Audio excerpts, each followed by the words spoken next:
foi o segundo semestre da faculdade de psicologia?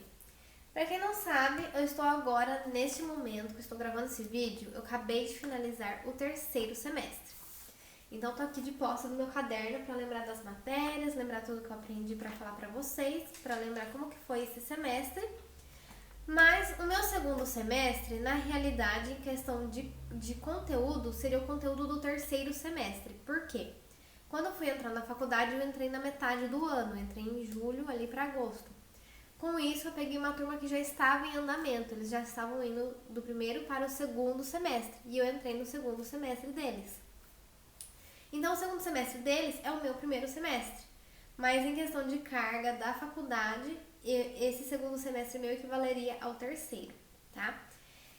Quando eu chegar lá no oitavo semestre, eu vou fazer o conteúdo do primeiro semestre, para daí poder ir para os estágios finais. E é assim para quem entra na turma flex, que a gente chama, né? Que é as pessoas que entraram no meio do primeiro ano. Então tá. Pra quem ainda não viu, né, o vídeo do primeiro semestre, tem aqui no meu canal também. Depois desse vídeo eu vou gravar o do terceiro semestre, que é o que eu fiz até agora. Aí pra ver o quarto, gente, só na metade de 2026, porque eu vou fazer ainda. E aí eu vou criar alguns outros conteúdos falando, por exemplo, de o que eu já aprendi, né? O que já mudou na minha vida em questão da psicologia até agora. Porque já mudaram coisas com 1 ano e meio de curso. E vou gravar um outro também da diferença que tá sendo fazer a faculdade agora versus quando eu fiz em 2011. 2012 ali, né? Que foi a minha primeira graduação. Tiveram diferenças importantes. Então vamos lá. A primeira matéria que eu tinha no segundo semestre era análise do comportamento. Essa matéria ela é referente à abordagem do comportamento, que é baseada em Skinner. Eu acho assim, quando a gente faz o semestre, tem muito feriado, até a gente chegar ali, até a aula começar, a gente faz exercícios. Quando a gente olha assim, você fala, nossa, eu só aprendi isso o semestre inteiro. Mas ao mesmo tempo, você junta com as outras matérias, se você trabalha, se tem seu trabalho também, acaba sendo muita coisa. Realmente, se fossem colocar muito conteúdo, talvez muitas pessoas não dessem conta da faculdade. Mas às vezes eu sinto que é bem pouco, sabe? É só uma pincelada, porque é um conteúdo muito por cima, assim, pra você conhecer. Até porque são várias abordagens, até você escolher a sua leva um tempo. Então é para conhecimento assim, geral mesmo, mas você não consegue se aprofundar. Por isso que existe muito fazer pós depois da faculdade. Na nossa faculdade, como eu já expliquei, a gente tem que fazer metade em trabalhos, metade em prova para compor a nossa nota. Então a gente fez trabalhos de verdadeiro ou falso, a gente fez um trabalho de roteiro e a gente fez também mais um de questões para responder em sala. Sobre o conteúdo que a professora foi dando até então. E aí, qual que foi a matéria, né? Análise do comportamento, a gente aprendeu o que era. Como que chegou, né, a essa abordagem, o que foi acontecendo na história, no decorrer dos conhecimentos das pessoas da época, para que chegassem a esse conhecimento, chegassem a essa abordagem, né? E quais são os assuntos que são importantes para essa matéria, né, para essa abordagem. Então, a parte do ambiente é muito importante, a parte do comportamento, obviamente, né, que é o nome da abordagem, o estímulo, se é um comportamento reflexo, tem os eventos públicos e privados. A gente vê sobre Edward Titchener, William James, Pavlov, Watson e o Skinner. Aí a gente vê as questões do ambiente, como filogênese, ontogênese e cultura. Comportamento clássico ou reflexo, e aí os reflexos que podem ser inatos. Questão de sistema, intensidade, limiar, latência. Daí eu acho muito legal quando a professora traz alguns estudos de caso pra gente começar a colocar em prática aquele conhecimento que a gente já tem. Aí tem o condicionamento clássico. A gente aprende o cão do Pavlov, que é a questão da salivação, não vou contar para não dar spoiler, que é de certa forma interessante. A gente fez um trabalho em sala que a professora trouxe um artigo científico sobre questões de preocupação com a alimentação, práticas alimentares purgativas restritivas, bulimia, né, bulimia nervosa, e como que daí a gente teve que associar o que a gente foi aprendendo até então com esse estudo de caso. Então a gente viu questões de comportamento operante, condicionamento reflexo, condicionamento operante. Uma coisa que eu achei muito interessante é que a professora frisou muito que é muito importante a gente conhecer primeiro a história da pessoa, as vivências, a infância dela, o contexto daquela pessoa também, social, né, econômico, para entender toda aquela bagagem que aquela pessoa traz. A questão de estímulo, que ele seja uma resposta ao comportamento, as consequências. São alguns dos temas que você vai ver nessa matéria se você cursar psicologia. E aí, uma coisa muito interessante é a questão do reforço e da punição. E aí, dentro de reforço, tem reforço positivo e negativo e punição positiva e negativa, que é usado para aumentar a probabilidade de algo acontecer ou não fortalecer um comportamento. E a gente viu também a questão da fuga, da esquiva e a tríplice contingente, né? Que é a questão do ambiente, a resposta, a consequência. Eu achei que no geral essa matéria foi muito interessante. Foi uma outra forma de enxergar as coisas, porque até então a gente já vê também a questão da psicanálise, né, que tem outra forma de enxergar as coisas, e a gente sabe que ainda tem a TCC, tem a humanista, que a gente ainda vai entrar em contato, provavelmente, né. Então, pra quem já não gostou da psicanálise, eu não achou ali muito palatável, você já fala assim, tem outra forma de ver as coisas, já fica ali, já põe ali no pacotinho, né, não tem essa forma de ver também. Então é até assim, no começo a gente não se preocupa com nada, que abordagem que eu vou escolher. Não, você vai experimentando, só que você já tem uma experiência prévia, né? Tô falando assim, quem chega ali na faculdade, que nem uma tela em branco. Aí se você não tiver uma experiência prévia, você vai ali experimentando tudo que tem pra você já ir, você já vai percebendo coisas que você fica tipo assim, e coisas que você fica tipo, né? Matéria seguinte foi Psicologia Social, Análise dos Fenômenos Sociais e Institucionais. Eu amei Psicologia Social, eu amei. Essa matéria a gente teve muita leitura, nem sempre eu conseguia fazer as leituras, porque eu também trabalho, tinha várias questões acontecendo, então nem sempre eu conseguia me preparar para a aula, mas o ideal seria fazer as leituras para a aula, e sempre que eu fazia era muito enriquecedor. Nessa matéria a gente fez um trabalho sobre discursos de ódio e intolerância, que a gente teve que pesquisar, né, o que era discurso de ódio, saber explicar o que era e escolher um grupo que sofria discurso de ódio e fazer um trabalho sobre eles. O meu grupo a gente fez sobre aporofobia, que é o ódio, fobia a pessoas pobres, né? A gente teve um cine debate sobre o Holocausto Brasileiro, que é um documentário, tem aqui no YouTube, sobre a Barbacena, né? E aí isso já eram os trabalhos e a gente já fez a prova, né, no final do semestre. As provas são sobre o semestre inteiro, tá, gente? Não tem só determinados conteúdos, não, é o semestre inteiro. A gente viu questões de identidade, que está sempre em constante mudança. A gente viu questões de violência, violência primeira, violência derivada, concepção psicossocial da violência, a diferença entre violência e agressão, violência institucional, o que era discurso de ódio, estrutura, contextos e possibilidades, fundo ideológico, quem recebe violência. A gente viu também sobre educação após Auschwitz, individualismo e o Holocausto brasileiro.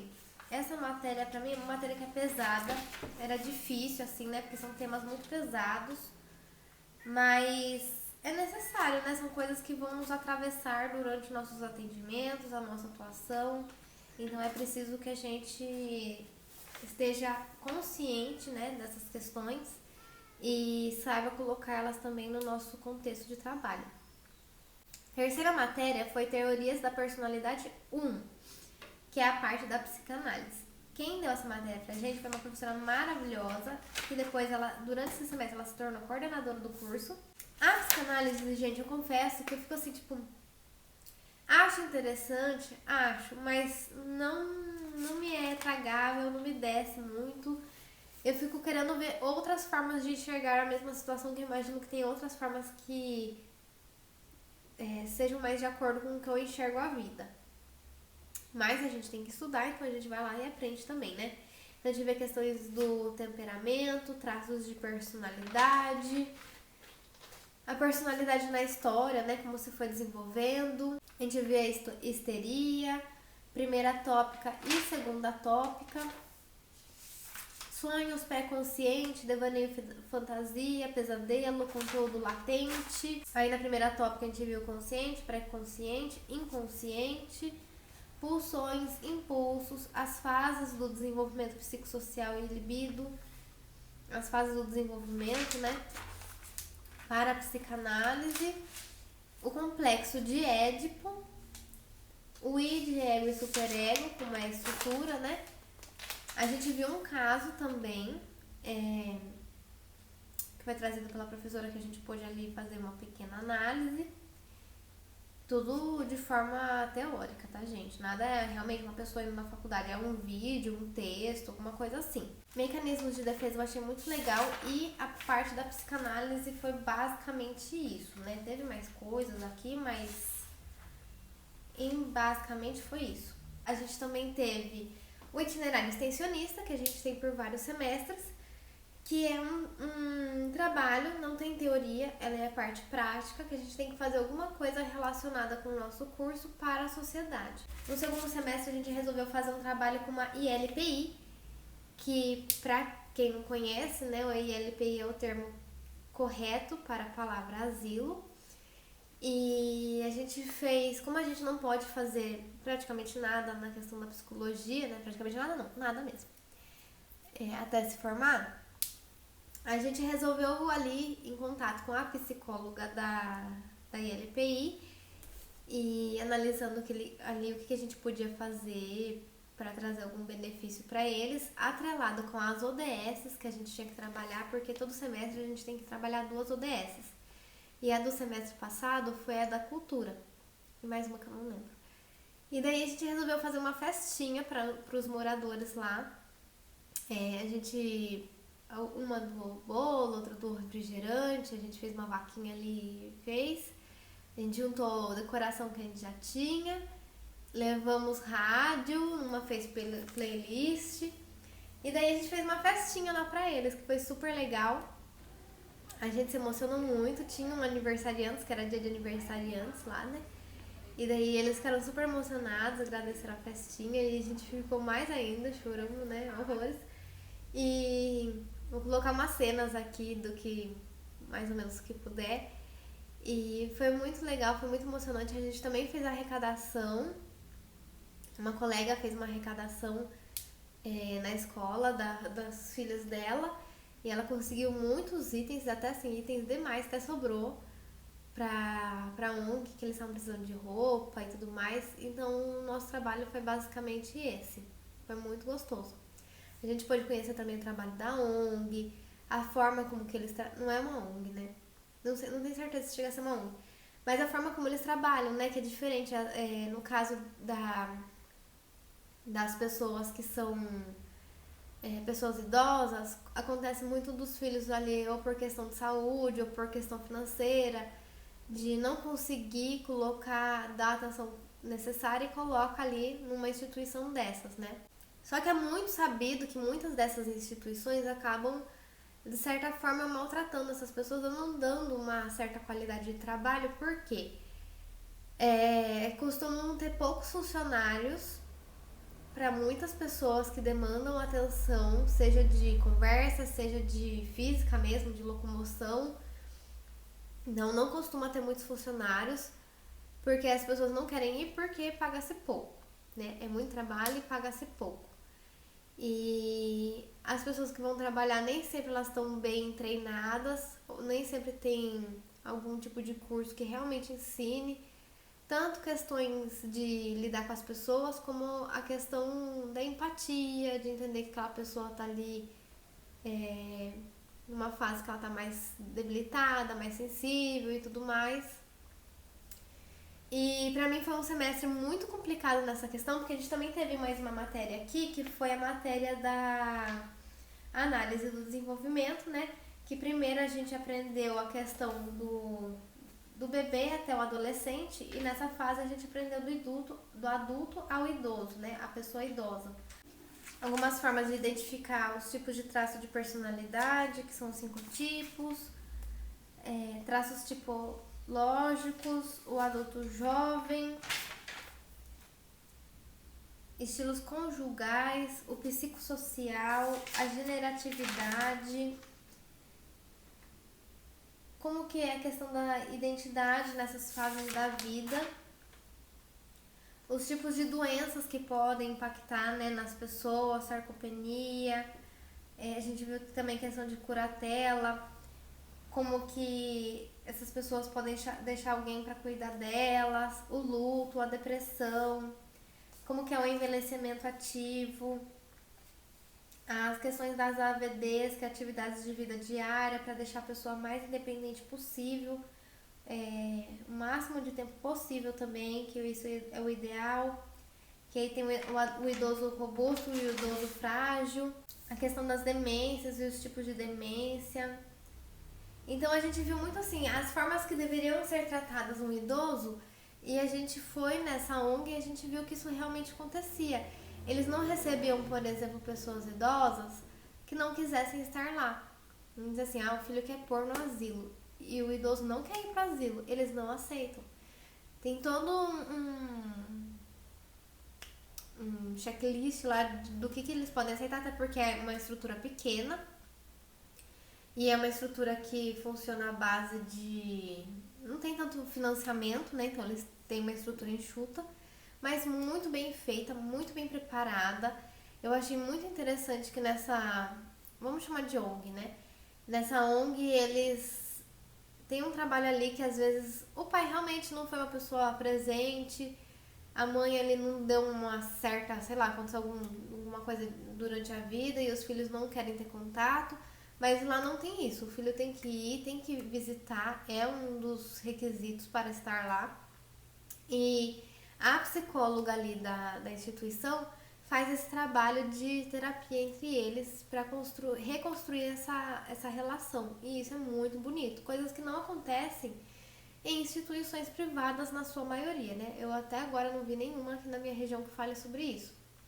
Nas instituições privadas aceitam as pessoas contra a vontade delas, e a maioria vai contra a vontade, então a maioria dos idosos já vai lá e fica com raiva das pessoas que estão lá, fica com raiva dos filhos, implora para ir embora. Nesse mesmo semestre aconteceu também uma pessoa, uma parente que é próxima, mas não é, né? Que foi colocada numa instituição particular pelos filhos. E eu ia lá visitar ela e via que tudo que eu vi na faculdade não acontecia na prática, né? De certa forma, nessas instituições privadas. Na pública, na ONG ali acontecia, né? Mas nas privadas não. E daí você vê que é uma coisa muito estrutural, porque, que nem eu disse, as pessoas que são funcionários não têm o estudo necessário para lidar com essas pessoas, elas não recebem o que elas deveriam receber, e daí já fica um trabalho que é pesado, que é maçante, que é sobrecarrega, né? Porque são poucas pessoas trabalhando para muita gente, não consegue dar atenção, aquelas pessoas ficam ali mais ainda jogadas, mais ainda largadas ali. E a solução é criar regras que escondam tudo isso de quem vai visitar, para que você não vê que a pessoa ali tá pagando para ser maltratada, para ser tratada de uma forma ruim. Então é muito triste de ver isso acontecer. Para mim foi muito revoltante de ver e de certa forma não poder fazer nada. A gente ainda encontra caminhos, né, do que a gente pode fazer, através de políticas, né, entrar em contato com o seu deputado, falar, olha, essa é uma pauta importante, vamos aí regulamentar essa profissão, dar mais qualidade de vida para esses profissionais, dar conhecimento para esses profissionais, um curso que profissionalize de fato e que também nesses profissionais é empatia, porque dentro da psicologia mesmo a gente vê que tem muita gente que é uma coisa da psicologia, não poderia nem abrir aqui assim, Mas vamos dizer assim, tem pessoas da área da saúde que têm muita facilidade ali de lidar com as pessoas e esquece do humano. De forma resumida, seria isso. Esquece que ali tem um ser humano. Então, ao mesmo tempo que aconteceu isso, de eu aprender isso na faculdade, de eu ver isso na prática, não acontecendo nas instituições particulares, que são a maioria aqui da cidade, eu também vi a minha avó, que ela também precisa de cuidadora, porque ela quer ter companhia com alguém, e ela precisa para algumas atividades básicas da vida, ela precisa ter alguém, e a gente precisou trocar a cuidadora dela, e a gente ia trocando, procurando alguma que ela gostasse, e uma das cuidadoras disse que as pessoas nessas instituições, elas deveriam, se elas são maltratadas, elas mereciam, porque se elas fossem uma pessoa boa durante a vida, que os filhos gostassem, elas não estariam nessas instituições. Aí você ouvir isso de uma pessoa, lógico que não é a maioria, não é generalizando, mas de uma pessoa que poderia trabalhar numa instituição dessa, você ouvir isso, é uma coisa que é muito, não sei uma palavra assim simples de falar isso sem falar palavrão. Mas aí eu até disse, né? Mas daí você é o quê? Você é cuidador ou você é juiz? Porque quem é você pra julgar o que aconteceu? Você tem os documentos? Você viu? Você viveu com a pessoa pra conhecer? Pra você ir lá falar assim, ah, você merece ser bem tratado, você não merece ser bem tratado. Porque tá na cara que seus filhos não gostam de você. Você conhece a pessoa pra fazer todo esse julgamento? Dá tempo de fazer todo esse julgamento? Não dá, porque a questão não é nem o julgamento, a questão é que não é a sua função fazer isso, né? A sua função seria cuidar das pessoas, independente do que ela fez, deixa de fazer, porque você não tem como saber. A questão de saúde é isso, é você cuidar sem saber de quem é. E eu vi isso de uma pessoa que tem, né, que trabalha nessas instituições, é muito difícil de ouvir. Então, a gente vê como que é necessário a gente repensar a nossa parte do idoso e todo dia, todo mundo aqui vai ficar idoso um dia, se não ficar é porque foi de arrasta antes, né? Então, se você não quer ir de arrasta antes, você vai ficar idoso, e se você tem filhos ou não, a sua chance de cair num lugar desses é muito grande. Se você não for uma pessoa que é ativa, que é robusta, em algum momento, mesmo que você seja muito robusto, em algum momento da sua vida você pode cair num lugar desses e vai cair na mão de uma dessas pessoas. Se não houver mudanças nessa área, só que ninguém fala disso, porque idoso já nem vota, idoso já não tem participação, né? Idoso não dá pitaco em nada, porque já tá passado, depois as pessoas falam que estão gagás, né? E ninguém leva em consideração, mas um dia a gente vai ser essas pessoas, e daí, né? Aí a coisa vai ser isso daí, se não houver nenhuma mudança. Então esse semestre me fez pensar muita coisa por eu ver ali as questões da faculdade na prática ou não. E foi muito interessante, né? E de certa forma muito agoniante também, né? E é isso. Espero que vocês gostem desse vídeo. Tiveram algumas matérias online que eu fiz também. Algumas eu eliminei, mas, gente, as matérias online são. Desculpa a palavra, mas são ridículas.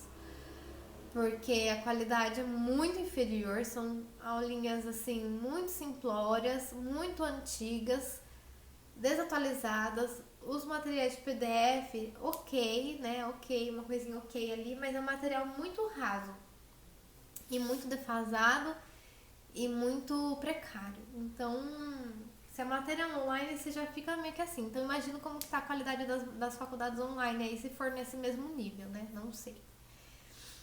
E é isso. Agora, se vocês quiserem continuar acompanhando, eu vou fazer uma playlist da faculdade para vocês irem acompanhando. Agora, os próximos conteúdos vão começar a demorar um pouco mais para acontecer, tá bom? Porque ainda vão se desenrolar. E se você ainda tá pensando em fazer psicologia, me conta aí o que você tá pensando, se já começou, se já fez, se já não fez, que semestre que você tá, que eu vou adorar saber, tá? Um beijo e até mais.